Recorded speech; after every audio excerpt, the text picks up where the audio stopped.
Hello everyone. In this video, I will show you how to connect your Bybit account with Metatrader 5. First, log into your Bybit account. On the main dashboard, go to the Trade section, then select TradFi and open the Overview page. Here, you will see the option to apply for an MT5 account.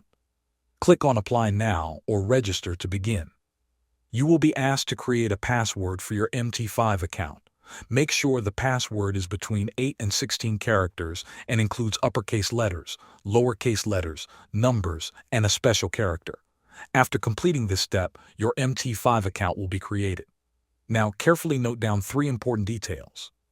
These are your MT5 account ID, your password, and the server name provided by Bybit.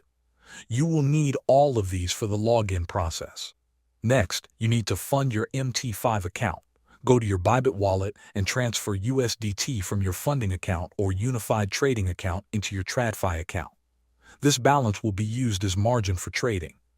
Once your account is funded, open the Metatrader 5 desktop application.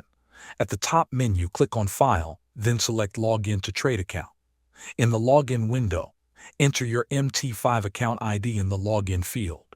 Enter the password you created earlier. Then choose the correct server, for example Bybit Live, as provided during registration. After logging in, look at the Journal tab at the bottom of the platform. If the connection is successful, you will see confirmation messages without errors. Thanks for watching.